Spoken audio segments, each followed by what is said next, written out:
Konsep kapal perang darat muncul selama Perang Dunia Pertama sebagai upaya untuk menciptakan kendaraan perang besar dan kuat, mirip dengan ukuran dan kekuatan kapal perang laut, tapi dirancang untuk pertempuran di darat. Ide awalnya berasal dari Prancis, tapi kemudian diadopsi oleh negara lain, termasuk Britania Raya dan Jerman, dengan masing-masing menciptakan prototipe tank mereka sendiri yang dianggap sebagai kapal perang darat. Walaupun konsep ini akhirnya terbukti tidak praktis untuk digunakan di medan perang, tapi ide dan konsep dari kapal perang darat masih menarik minat peneliti dan penggemar teknologi militer saat ini. Seperti salah satunya adalah Land Cruiser P-1000 Rate, sebuah konsep tank raksasa yang dirancang oleh Jerman Nazi selama Perang Dunia Kedua, mewakili ambisi yang belum pernah terjadi sebelumnya dalam sejarah militer.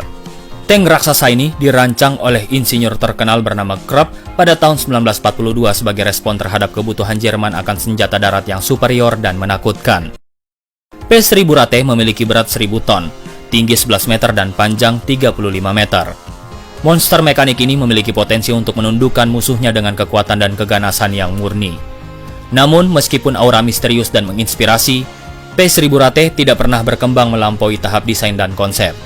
Kendaraan lapis baja ini dirancang untuk menghancurkan setiap rintangan di jalannya dengan persenjataan yang impresif. Konsep Rate akan dilengkapi dengan dua meriam kaliber 280 mm yang diambil dari kapal penjelajah kelas Scharnhorst, serta berbagai senjata mesin anti pesawat dan anti tank. Dengan plat baja setebal 25 cm, tank ini diharapkan mampu menahan serangan peluru dan serangan udara. Selain itu, P-1000 Rate direncanakan memiliki awak sebanyak 41 orang, termasuk pilot, penembak, teknisi, dan seorang perwira. Namun, impian Jerman untuk mendominasi medan perang dengan monster baja ini tidak pernah terwujud.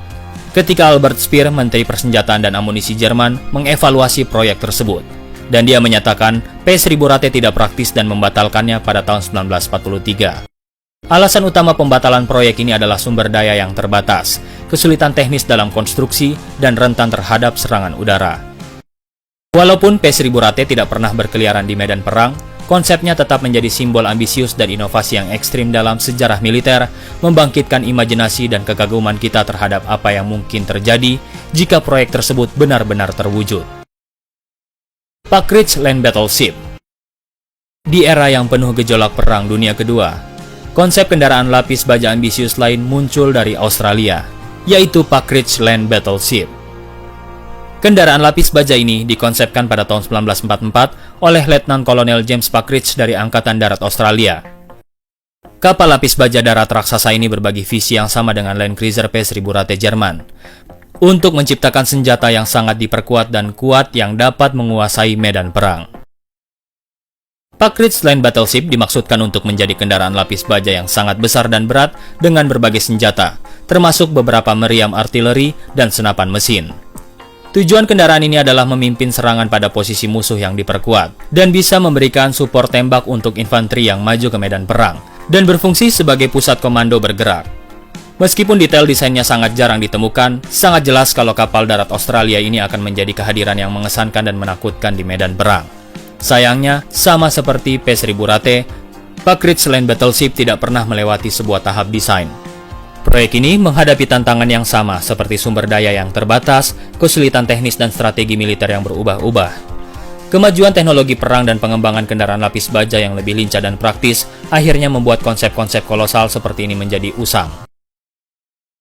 Nuclear Land Missile Destroyer. Teknologi modern telah menunjukkan bahwa hampir setiap objek yang bergerak dapat dilengkapi dengan sumber energi paling kuat yang tersedia, yaitu tenaga nuklir. Meskipun tenaga nuklir telah banyak diadopsi untuk kapal dan kapal selam, karena batasan gravitasi dan berat, tidak ada batasan teknis yang hampir tidak mungkin untuk menginstal seluruh suite elektronik dari kapal pemusnah rudal. Minus kemampuan ASW, sonar, dan senjata anti kapal, ke atas sasis yang kuat dan super berat yang ditenagai oleh satu atau dua reaktor nuklir. Kendaraan raksasa yang dirancang untuk tugas-tugas tertentu sudah diproduksi dalam beberapa tahun terakhir, yang bisa berpotensi berfungsi sebagai pembawa untuk sistem-sistem seperti itu, meskipun dengan kelemahan umum yaitu kecepatannya yang sangat lambat. Tapi perlu dicatat kalau tenaga nuklir diuji pada tank pada tahun 1950-an, khususnya pada tank Chrysler TV-8. Dalam hal ini, berat dari pelindung lapis baja tidak menjadi penghambat. TV-8 hanya memiliki berat 25 ton dan bagian belakang meriamnya menampung mesin Chrysler V8 terdiri dari penggerak mesin turbin gas, pembangkit daya siklus uap berbasis hidrokarbon, dan pembangkit daya siklus uap berbasis nuklir. Daya apung meriamnya memungkinkan tank untuk mengambang di perairan, yang menjadikannya model amfibi di masa awal. Dari sini kita bisa membayangkan tank berat yang jauh lebih besar lagi. Tetapi konsep ini segera memudar karena tank tempur utama mengambil peran tersebut. Namun, proyek senjata yang bernama Astron X tidak menawarkan keuntungan yang signifikan dibandingkan dengan desain konvensional. Dan studi tersebut ditinggalkan pada tahun 1956, meninggalkan sisa hanya sketsa dan modelnya belaka. Salah satu prestasi teknik Apollo program yang kurang dikenal namun mengesankan adalah crawler seberat 2.700 ton, yang bisa membawa 3.000 ton roket dan 1.500 ton struktur pendukungnya. NASA crawler sanggup mengangkat sekitar 4.500 ton beban di atas permukaannya dengan luas 40 x 35 meter atau sekitar 1.600 meter persegi. Tanpa keraguan, kendaraan raksasa ini sanggup menampung berbagai jenis perangkat keras militer, kontrol, dan radar. Dan untuk meningkatkan luas permukaan yang bisa digunakan, ada dua prototipe yang dibangun pada tahun 1965 oleh Bucyrus International dan Merian Power Shovel Company, masing-masing seharga $14 juta Amerika Serikat, yang bisa digabungkan untuk menjadi platform utilitas sepanjang 90 meter yang mampu menampung perangkat keras yang setara dengan kapal pemusnah misil. Tapi ada beberapa kekurangan yang membatasi ide ini sehingga jadi tidak praktis, yaitu kendaraan ini butuh jalan khusus yang menopang berat kendaraan, seperti crawler waist milik NASA. Dan tentu saja seluruh jaringan jalan dan jembatan tidak akan cukup jika dilewati kendaraan raksasa ini. Kecepatannya sangat lambat, yaitu hanya sekitar 1,6 km per jam, sehingga kendaraan tersebut menjadi sasaran empuk yang hampir tidak bergerak. Konsumsi bahan bakarnya sangat besar, yaitu 19.000 liter atau 5.000 galon bahan bakar diesel bisa dihabiskan, dengan konsumsi 296 liter per kilometer untuk jarak yang sangat pendek. Berarti 19.000 liter hanya untuk jalan sekitar 7 km saja. Dan untuk mencapai kecepatan yang lebih tinggi, kemungkinan akan memerlukan setidaknya 2 kali lipat bahan bakar dari kapal induk, karena gesekan tanah jauh lebih besar daripada gesekan di air laut. Selain itu, ada juga sasis siap pakai lainnya di pasaran, yaitu 4250W sasis. Dukungannya terhadap alat berat derek ekskavator batubara drag line bernama Big Muskie yang berbasis di Ohio, Amerika Serikat mencapai 148 meter panjangnya dan punya berat 12.000 ton. Mesin ini bisa mendukung platform dengan berbagai jenis peralatan berat, tapi kecepatan maksimumnya hanya terbatas di 0,16 km per jam, dengan pasokan daya mencapai 18,04 MW yang dipasok melalui kabel trailing dengan tenaga 13.800 volt. Tidak perlu ditanya lagi, kedua hal tersebut membuatnya jadi tidak praktis. Tetapi memasangnya dengan energi nuklir mungkin menjadi opsi pilihan yang bagus. Overburden Conveyor Bridge F60. Big Muskie tampak lebih kecil dibandingkan dengan Overburden Conveyor Bridge F60 dengan berat 13.800 ton dan panjang 500 meter, yang dibangun di Jerman pada tahun 1969 dan dirancang untuk mengeksploitasi penambangan batu bara coklat atau ignit di daerah tambang batu bara Lusatian di Jerman.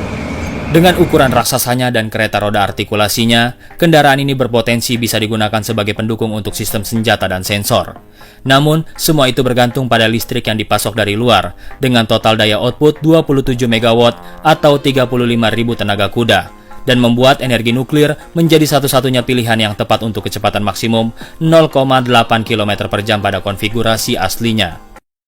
Sebenarnya ada kendaraan yang lebih kecil lagi, yaitu adalah Bagger 288 dengan panjang 220 meter dan dengan berat 13.500 ton, tapi menjadi ekskavator dengan roda ember terbesar yang pernah dibangun oleh manusia. Dengan roda ekskavasi artikulasinya sendiri memiliki diameter sekitar 15 meter.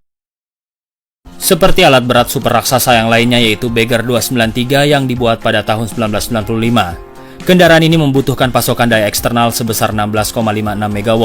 Sementara seluruh strukturnya disupport oleh dua base artikulasi yang terdiri dari 12 trek Caterpillar.